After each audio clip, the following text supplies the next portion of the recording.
tilawah itu lillahi ta'ala. Kemudian setelah itu dia bertakbir, takbiratul ihram sambil mengangkat kedua tangan. Setelah itu dilanjutkan dengan dia menunduk untuk melakukan sujud. Tapi ketika dia sujud itu tanpa mengangkat kedua tangan. Jadi bertakbir dulu, takbiratul ihram sambil mengangkat kedua tangan. Setelah itu kemudian bertakbir untuk melakukan sujud tapi tanpa mengangkat kedua tangan. Ini dilakukan di luar sholat. Dan setelah itu dia sujud seperti sujudnya sholat, sebagaimana sujudnya sholat. Kemudian bertakbir lagi dari sujud pada posisi tasyahud dan kemudian langsung mengucapkan salam atau kemudian membaca tasyahud langsung salam. Juga dalam sujud tilawah takbiratul ihram itu menjadi syarat yang harus diperhatikan ya. Jadi kalau di luar sholat sebelum kita sujud tilawah kita takbir dulu Allahu Akbar baru kita melakukan sujud tilawah. Dan juga salam itu juga termasuk syarat ya. Jadi setelah selesai sujud tilawah di luar sholat bangkit lagi kemudian mengucapkan salam. Assalamualaikum warahmatullahi wabarakatuh. Disyaratkan dalam sujud tilawah sebagaimana apa yang disyaratkan dalam sholat. Dalam artian ketika kita melakukan sujud tilawah maka harus menghadap ke arah kiblat. Kemudian harus juga menutup aurat dan juga menahan diri dari hal-hal yang bisa membatalkan sholat ya, karena kita seperti di dalam sholat. Dalam artian tidak makan, tidak minum dan seterusnya. Juga yang harus diperhatikan bahwa barang siapa yang melakukan sujud tilawah di dalam sholat, dia bertakbir juga ketika dia mau sujud dan dia bertakbir juga ketika bangkit dari sujud di dalam sholat, tapi tanpa mengangkat kedua tangan ya. Jadi ketika berbunyi ayat innama yu'minu bihayatina alladziina idza dzukiru biha kharru sujada wa sabbahu bihamdi rabbihim wa hum la yastakbirun pada Jumat subuh bertakbir tapi tanpa mengangkat kedua tangan menuju posisi sujud. Setelah itu takbir lagi tanpa mengangkat kedua tangan ya. Jadi ketika mau sujud di dalam sholat ya, ketika bangkit dari sujud tilawah juga itu dua-duanya tanpa disunahkan mengangkat kedua tangan ya. Juga dalam sujud tilawah di dalam sholat tidak disunahkan melakukan duduk istirahat. Duduk istirahat itu duduk sejenak sebelum bangkit dalam posisi berdiri. Kalau dalam sholat-sholat biasa kan kalau setelah kita sujud kalau begini kita berdiri dulu begini, ini namanya duduk istirahat. Baru kemudian bangkit. Tapi kalau dalam sujud tilawah setelah sujud langsung Allahu Akbar, tidak disunahkan duduk istirahat sebagaimana sholat biasa ya. Jadi sujud tilawah itu takbir untuk sujud, takbir untuk bangkit, tidak disunahkan mengangkat kedua tangan dua-duanya di saat mau sujud dan di saat bangkit dari sujud tilawah, dan juga tidak disunahkan duduk istirahat ya. Jadi langsung dalam posisi berdiri. Dan bacaannya pada saat kita melakukan sujud tilawah sajada wajhiya lilladzi khalaqahu wa sawwarahu wa syaqqa sam'ahu wa basarahu bihaulihi wa quwwatihi fatabarakallahu ahsanul khaliqin ya. Saat sujud bacaan sujud tilawah sajada wajhiya lilladzi khalaqahu wa sawwarahu wa syaqqa sam'ahu wa basarahu bihaulihi wa quwwatihi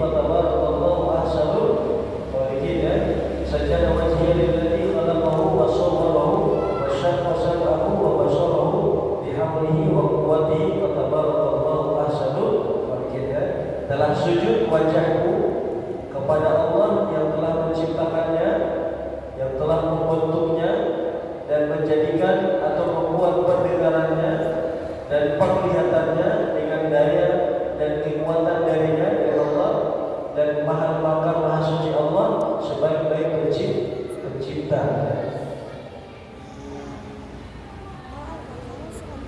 Walau kana ayatan fi majlisaini sajada likulli. Kalau misalnya ada yang mengulang ayat sajadah dia baca dalam satu majlis, satu kali duduk. Misalnya dia baca surat Al-Hajj. Dalam surat Al-Hajj itu ada dua tempat yang ada ayat sajadahnya. Satu kali dia duduk, dia baca, dia ketemu ayat sajadah, maka disunahkan sujud tilawah. Kembali lagi, dia lanjutkan bacaannya di surat Al-Hajj, dia dapat lagi ayat sajadah, disunahkan lagi sujud tilawah. Jadi dalam satu kali duduk, kalau memang dapat dua ayat sajadah, maka dua-duanya disunahkan untuk sujud tilawah masing-masing daripada bacaan ayat sajadah. Fa in lam yasjud wa qala al-fasl lam yasjud. Kalau misalnya memang dia tidak sujud tilawah dan kemudian jedahnya sudah lama, maka tidak perlu dia sujud tilawah.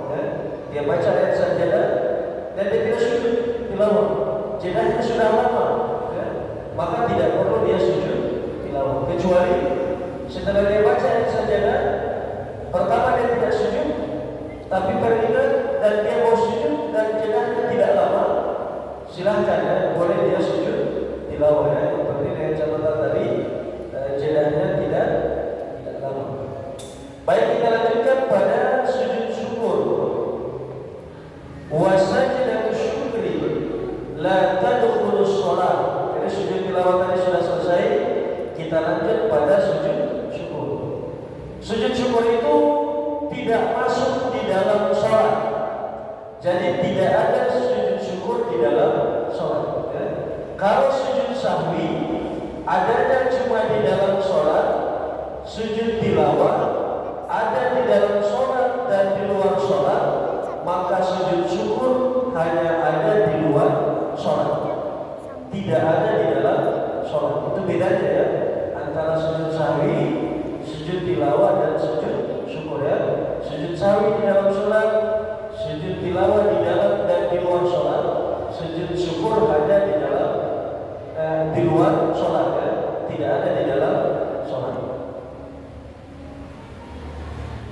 Wa tusannu li hujumi ni'mati.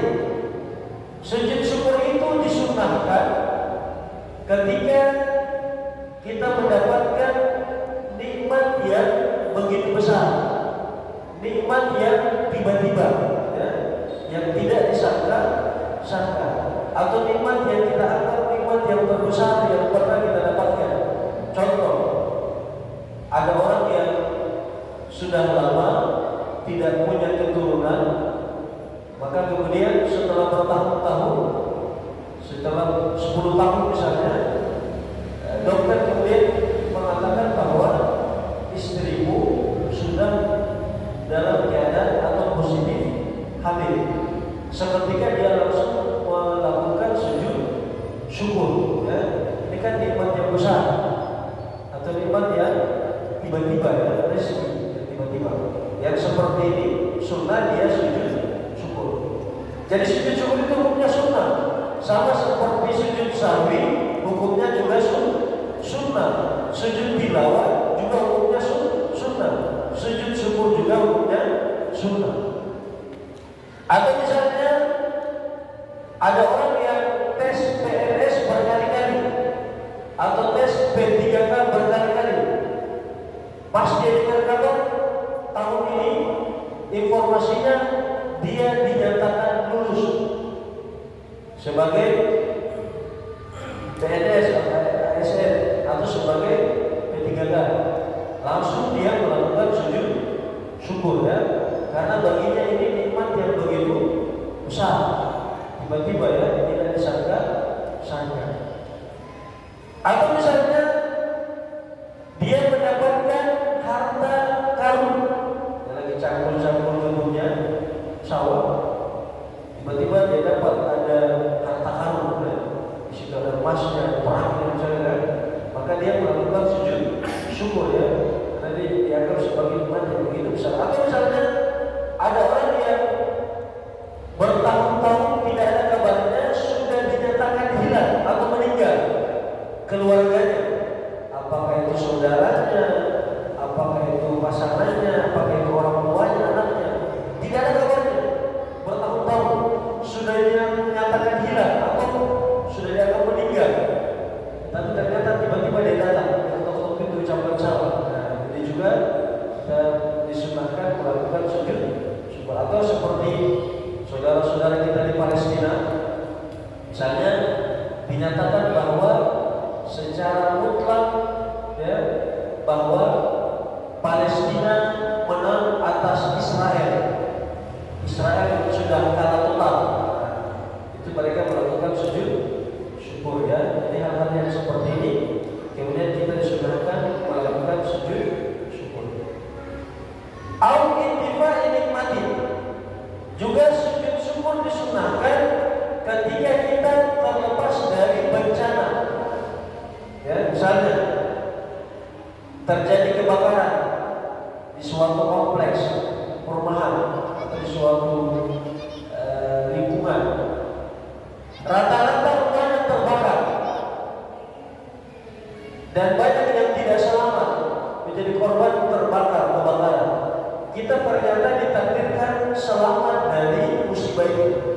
Apakah rumahnya kita tidak terbakar atau orang-orang di dalam rumah semuanya selamat, tidak ada yang terbakar, maka berdasarkan ini juga kita disunahkan melakukan sujud syukur. Atau misalnya kita menumpang kapal pelni, kemudian kapal pelninya tenggelam di tengah laut, rata-rata tenggelam, korban meninggal. Ternyata di antara sekian banyak orang yang meninggal ada 1-2 orang yang selamat dari tenggelamnya kapal. Maka yang selamat ini juga dia disunahkan melakukan sujud syukur ya, karena di antara sekian banyak orang yang tenggelam cuma beberapa orang yang selamat ya dari tenggelamnya kapal ya. Dan hal-hal yang lain yang kita anggap sebagai nikmat yang besar atau kita terhindar dari musibah yang besar ya. Dalam hadis yang diriwayatkan oleh Abu Daud dan yang lainnya, annahu sallallahu alaihi wasallam kana idza ja'ahu amrun yasurruhu kharra sajidan, bahwasanya Nabi Muhammad sallallahu alaihi wasallam ketika datang kepada beliau suatu perkara yang sangat menyenangkan hatinya, maka beliau melakukan sujud syukur ya. Dalam riwayat Abu Daud dengan sanad yang bagus disebutkan pula annahu sallallahu alaihi wasallam qala sa'altu rabbi wa syafa'tu li ummati fa a'tani sulba ummati fasajadtu syukran li rabbi thumma rafa'tu ra'si fa sa'altu rabbi fa a'tani sulba ummati fasajadtu syukran li rabbi thumma rafa'tu ra'si fa sa'altu rabbi fa a'tani sulba al-akhar fasajadtu syukran li rabbi. Dalam hadis ini disebutkan bahwa Nabi bersabda, saya telah meminta kepada Tuhanku, bermohon, berdoa supaya diberikan syafaat kepada umatku, maka Allah kemudian memberikanku syafaat kepada sepertiga dari umatku. Maka berdasarkan ini saya sujud sebagai bentuk rasa syukur kepada Tuhanku ya, sujud syukur. Kemudian Nabi mengatakan, saya mengangkat kepalaku, kembali saya meminta kepada Tuhanku untuk memberikan syafaat kepada sepertiga umatku yang lainnya ya, di samping sepertiga yang tadi. Maka kemudian Allah kembali memberikan syafaat kepada sepertiga berikutnya dari umat Muhammad, sehingga berdasarkan itu saya sujud sebagai bentuk rasa syukur kepada Tuhan. Kata Nabi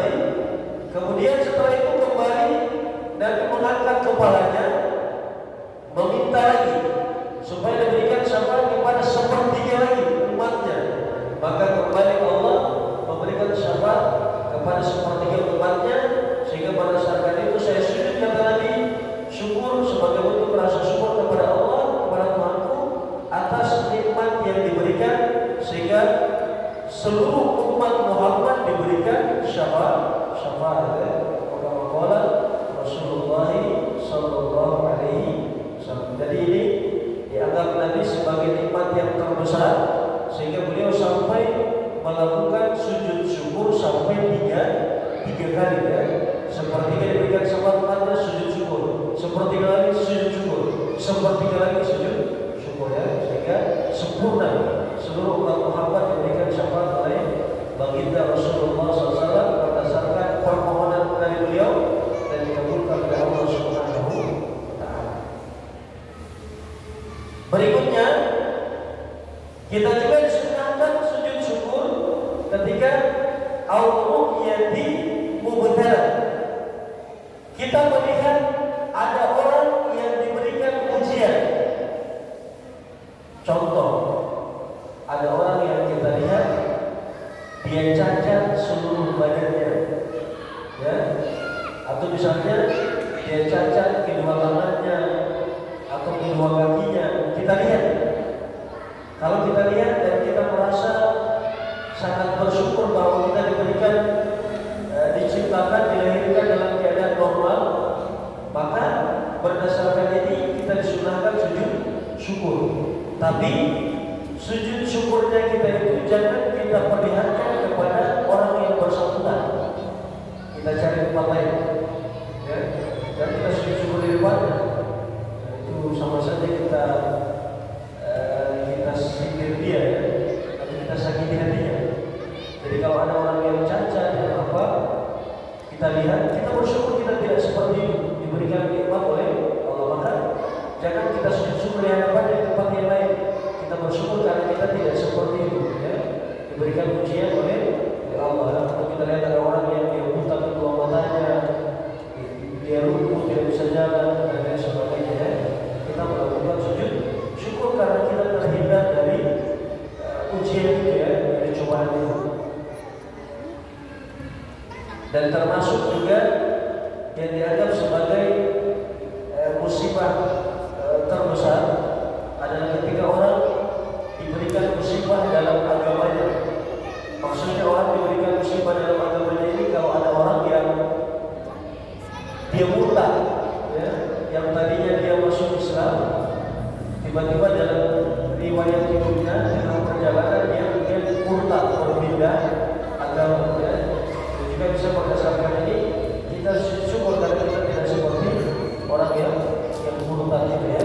Karena termasuk dianggap sebagai musibah terbesar ketika ada orang diuji dalam agamanya ya. Makanya kita diajarkan oleh Nabi, ada doa yang diajarkan supaya Allah tidak memberikan kita musibah dalam agama kita. Jadi di antara doa yang diajarkan berdasarkan apa yang diajarkan oleh Nabi, Allahumma la taj'al musibatana fi dinina ya. Allahumma la taj'al musibatana fi dinina, ya Allah jangan jadikan musibah kami dalam hal agama kami ya. Jadi boleh berikan musibah dalam hal yang lain, tapi jangan berkaitan dengan agamanya. Berikutnya, al-asr. Bisa juga kita sujud syukur, disunahkan ketika kita melihat ada orang yang melakukan maksiat atau dosa secara terang-terangan. Ya, misalnya ada orang yang dengan bangganya, ya, dia minum sambil mabuk-mabukan. Ya, berdasarkan ini kita bisa sujud syukur ya. Kalau sekiranya kita sujud syukur di hadapannya tidak membahayakan jiwa kita, silakan supaya kita sindir orangnya ya. Maksudnya kita sujud syukur kita tidak minum kayak dia, atau kita tidak berzina, tidak melakukan, tidak berjudi dan lain sebagainya seperti orang yang melakukan itu ya, untuk memberikan pembelajaran ya, atau teguran sindiran kepada orang yang melakukan dosa secara terang-terangan ya. Tapi kalau sekiranya kita khawatir jangan sampai kalau kita sujud syukur di depan orang yang minum dia hantam kita, ya jangan ya, kita cari tempat yang lainnya. Ini termasuk hal-hal yang kita disunahkan untuk melakukan sujud syukur. Wa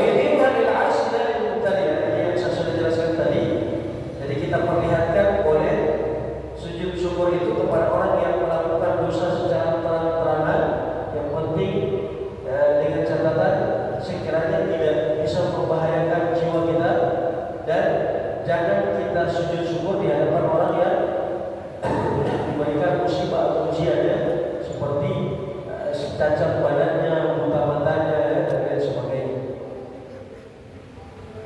Berikutnya wahya kasajdah sholat, kasajdah tilawah. Sujud syukur itu sama seperti sujud tilawah. Kalau kita mau sujud syukur yang sempurna, kita samakan dengan sujud tilawah. Maksudnya, kalau sujud tilawah kan disyaratkan dalam keadaan suci, maka kita sujud syukur juga kalau semua yang sempurna kita upayakan dalam keadaan suci. Ya. Kita bertakbir juga, kemudian kita sujud. Ya. Ada bacaan yang disunahkan dibaca. Ada sebagian ulama yang mengatakan pada saat kita sujud syukur disunahkan kita baca Subhanallah, walhamdulillah, wala ilaha illallah, wallahu akbar, wala haula wala quwwata illa billahil aliyyil azim. Ada juga yang sebagian ulama yang mengatakan ketika kita sujud syukur disunahkan kita baca Rabbana auzi'na an nashkura ni'mataka allati an'amta 'alaina wa 'ala walidina wa an na'mala shalihan tardah wa adkhilna bi rahmatika fi 'ibadika shalihin, atau dengan bacaan-bacaan yang lain. Kemudian kita takbir sujud, bangkit takbir, bangkit dari sujud takbir, kemudian salam. Ada juga sebagian ulama yang mengatakan sujud syukur itu lebih lapang ya, lebih diberikan keluasan. Maksudnya ada sebagian ulama yang membolehkan boleh sujud syukur walaupun tidak dalam keadaan suci. Kita lihat kayak pemain bola, misalnya dia kasih gol itu, dia pukul kawannya lawan. Kadang kita saksikan pemain bola itu langsung dia sujud syukur, padahal dia tidak berwudu, ya? Tidak dalam keadaan suci. Ya. Ini ada sebagian ulama yang memberikan keluasan, ya? Artinya sujud syukur itu tidak sama dengan sujud tilawah. Artinya bisa secara spontan langsung sujud tanpa berwudu terlebih dahulu. Ya. Sama juga misalnya tidak perlu lagi dia takbir, tidak perlu lagi salam, ya. Dia langsung melakukan sujud syukur. Tapi kalau kita mau yang sempurna ya sujud syukurnya kayak sujud tilawah ya, berwudu dulu ya, sujud dalam keadaan tutup aurat, takbir, ya. Sujud kemudian bangkit dari sujud kemudian salam. Wal tasawwuf jawazun ma'al wahidati lil musafir. Boleh kita melakukan sujud tilawah dan sujud syukur di atas kendaraan. Apakah itu di atas mobil, kereta, bis, atau mungkin di atas pesawat, kereta. Misalnya kita dengar kabar ada telepon keluarga, alhamdulillah saya dinyatakan lulus PNS atau P3K. Dia posisinya di kereta, boleh kemudian dia sujud syukur, atau posisinya dalam pesawat, ya. Boleh kemudian dia melakukan sujud syukur, atau dalam mobil, ya, dan seterusnya. Fa'in sajada tilawah di sholatin jaza 'alaiha qat'an. Jadi tadi boleh kita melakukan sujud tilawah dan sujud syukur pada saat kita menumpang kendaraan, ya. Kemudian ada tambahan di sini. Kadang kita mengekspresikan rasa syukur kita itu dengan cara juga yang lain. Artinya tidak mesti dengan sujud syukur. Misalnya ketika kita bersyukur bisa dengan kita mengucapkan alhamdulillah, ya. Atau misalnya bisa dengan kita bersedekah, ya, sebagai bentuk rasa syukur kita kepada Allah, ya. Bisa juga dengan kita memperbanyak melakukan sholat sunnah, ya. Karena pernah Nabi melakukan sholat malam sampai kaki beliau bengkak-bengkak.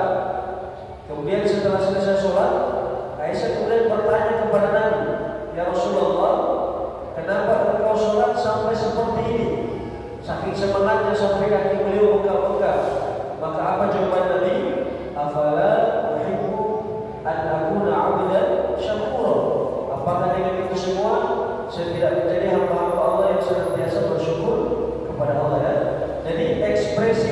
rasa syukur kita kepada Allah tidak hanya ditunjukkan dengan sujud syukur saja, bisa dengan menyatakan alhamdulillah, bersyukur kepada Allah, bisa dengan bersedekah, bisa dengan memperbanyak sholat sunnah ya, dan lain sebagainya.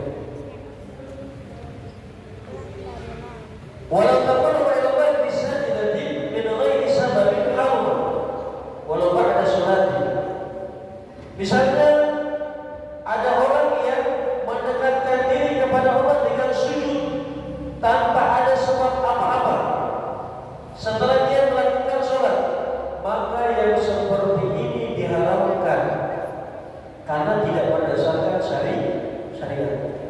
Ada yang kita dapatkan orang setelah dia sholat, dia sujud satu kali di luar sholat, tidak ada sebab apa-apa ya?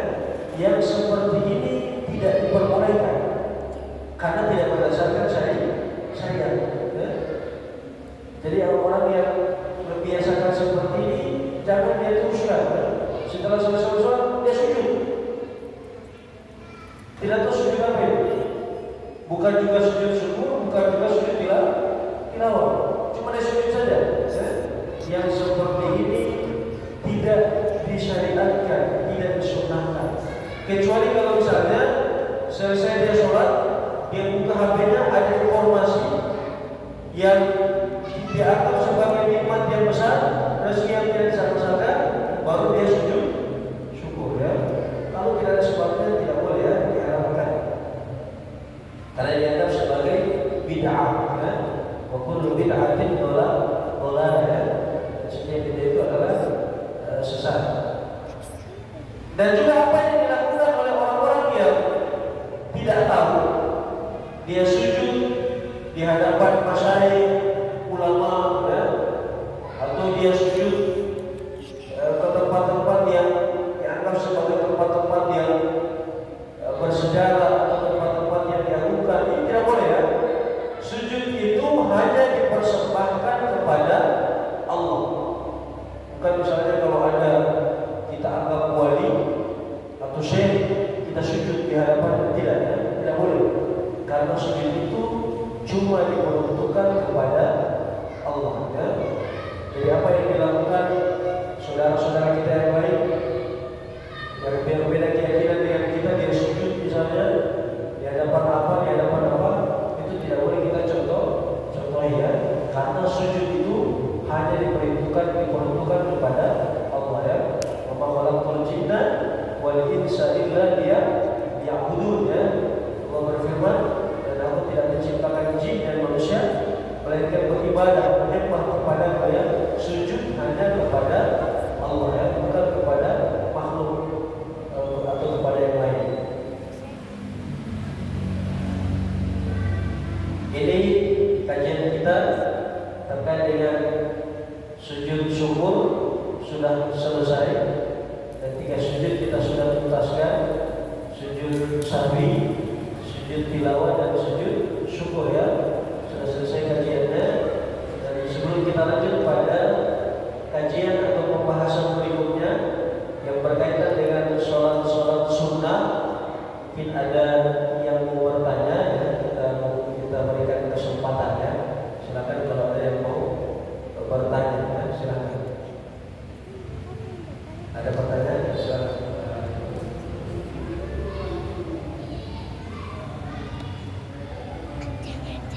Ya. Ya. Ya, kalau yang sempurna seperti sujud tilawah, yang afdolnya, yang sempurnanya, dari kita bertakbir Allahu Akbar, kemudian kita sujud Allahu Akbar ya. Habis itu bangkit lagi Allahu Akbar, habis itu langsung salam, assalamualaikum warahmatullahi wabarakatuh. Itu yang sempurna. Tapi ada sebagian ulama yang membolehkan sujud syukur itu sekedar sujud langsung.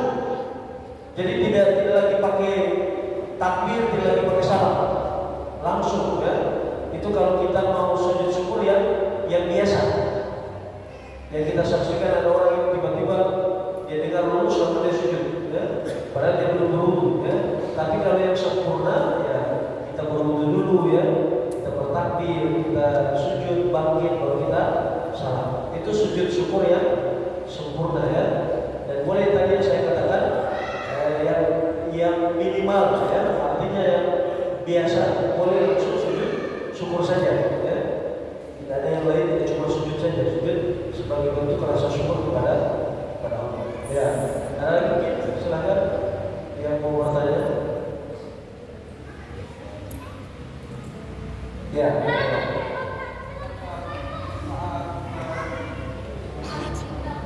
Waalaikumsalam.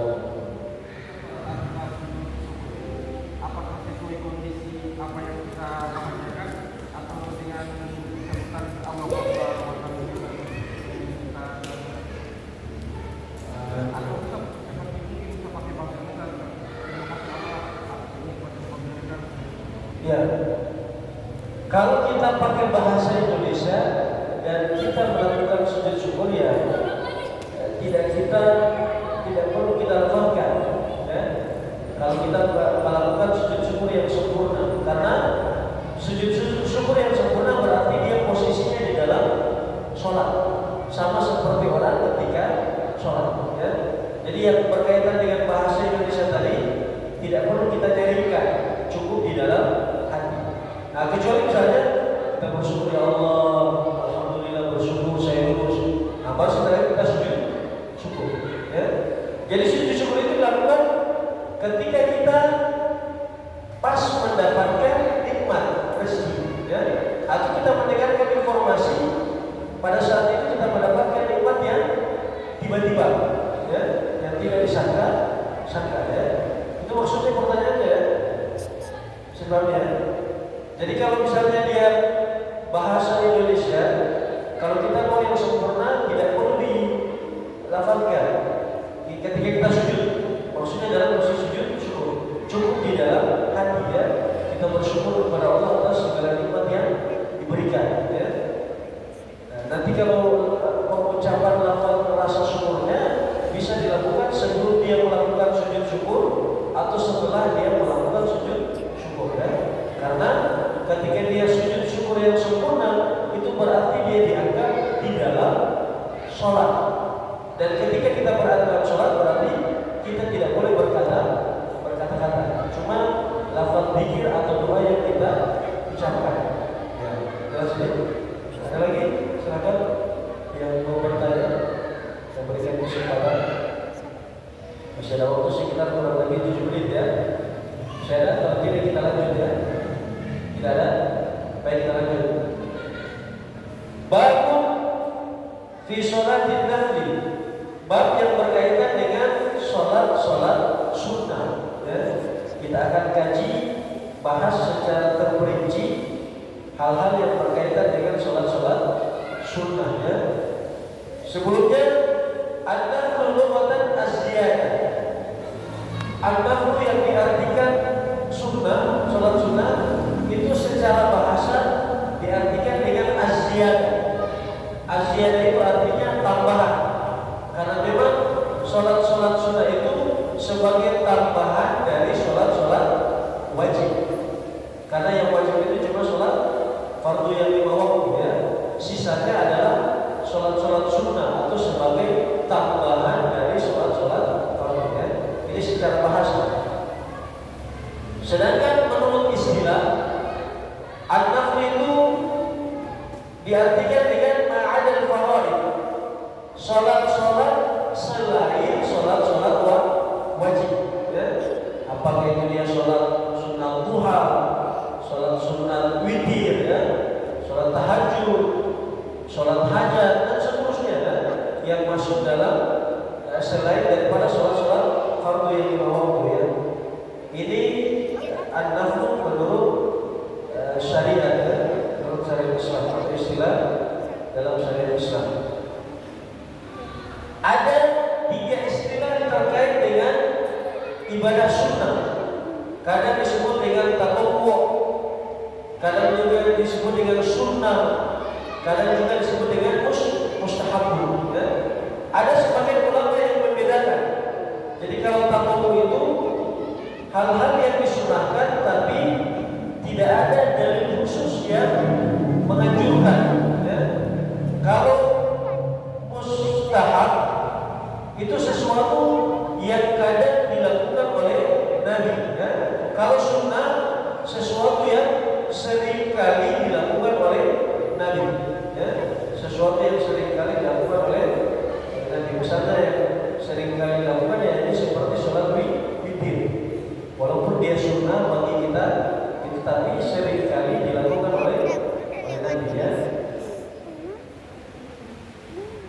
Dalil-dalil yang menjelaskan tentang sholat-sholat sunnah diantaranya disebutkan dalam hadis riwayat Imam Bukhari dan Muslim.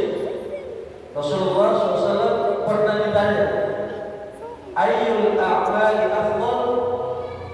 Qala as-salatu ala waqtiha. Bahwa pernah Nabi ditanya tentang apa amalan yang paling afdal, maka beliau kemudian menjawab sholat pada waktunya. Jadi yang dimaksud di sini adalah sholat wajib. Artinya selain daripada itu masuk dalam kategori sholat sunnah. Dan hadis ini juga menunjukkan tentang keistimewaan ibadah sholat dibanding daripada ibadah-ibadah yang lain, dibanding daripada ibadah-ibadah yang lain. Ada juga ulama yang mengatakan bahwa ibadah puasa itu lebih afdal dibanding daripada ibadah yang lain.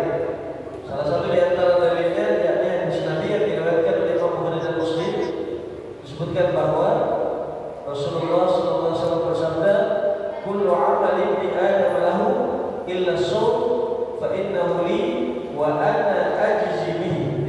Setiap amal ibadah bagi Adam adalah untuknya, termasuk salat, kecuali puasa, karena puasa itu untukku kata Allah, dan saya akan memberikan balasan pahala yang spesial bagi orang-orang yang berpuasa dengan sebenar-benarnya. Ini dalil hadis yang menunjukkan bahwa ibadah puasa lebih afdal dibanding ibadah-ibadah yang lain. Tapi kalau kita merujuk kepada pendapat mayoritas ulama bahwa sebenarnya ibadah sholat lebih afdal dibanding daripada ibadah-ibadah yang lain.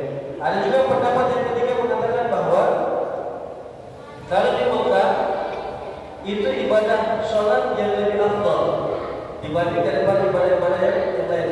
Sedangkan kalau di Madinah itu ibadah puasa dianggap lebih afdal dibanding daripada ibadah-ibadah yang lain. Cuman yang harus kita pahami di sini bahwa yang paling afdal menurut pendapat mayoritas ulama adalah ibadah sholat dibanding ibadah yang lain. Karena sebagaimana yang kita ingat dan kita peringati di setiap tahunnya, ada namanya peringatan Isra dan Mi'raj tanggal 27 Rajab. Itu karena berkaitan dengan penerimaan Nabi syariat perintah sholat fardu 5 waktu sehari semalam pada tanggal 27 Rajab. Juga ini dalil yang menunjukkan bahwa ibadah sholat yang afdal dibanding ibadah-ibadah yang lain, karena secara khusus Nabi diundang oleh Allah dalam perjalanan sholat dan Mi'raj, dan satu-satunya syariat yang disyariatkan di langit dibanding ibadah-ibadah yang lain. Sholatun nabi kismani. Sholat sunnah secara umum terbagi menjadi 2 macam. Jadi sholat sunnah itu secara umum terbagi menjadi 2 macam. Apa itu? Qismun la yusallu jama'atan wa qismun tusallu fiha jama'atan. Yang pertama, jenis daripada sholat sunnah adalah sholat sunnah yang disunnahkan dilakukan secara berjamaah. Yang kedua, sholat sunnah yang tidak disunnahkan dilaksanakan secara berjamaah. Jadi secara umum ada 2 macam. Yang pertama, sholat sunnah yang disunnahkan dilaksanakan secara berjamaah. Yang kedua, sholat sunnah yang tidak disunnahkan dilaksanakan secara berjamaah. Kita lanjut pada jenis yang pertama, qismun la yusallu jama'atan wa minhu rawatib ma'al faraid. Yang pertama, sholat sunnah yang tidak disunnahkan dilaksanakan secara berjamaah adalah sholat sunnah rawatib yang mengikuti sholat fardu, yang kita kenal dengan sholat sunnah qobliyah dan sholat sunnah ba'diyah. Ini tidak disunnahkan dilaksanakan secara berjamaah. dan dia mengikuti sholat fardu. Ya. Apa itu dan apa saja perinciannya sholat sunnah wati? Wahia rakaatani qabla subuh, ya. Yang pertama 2 rakaat sebelum subuh, ya. Kalau sudah masuk waktu, nanti kita lanjut, ya. Penting sholat sunnah wati yang pertama adalah sholat sunnah 2 rakaat sebelum sholat subuh. Nanti kita jelaskan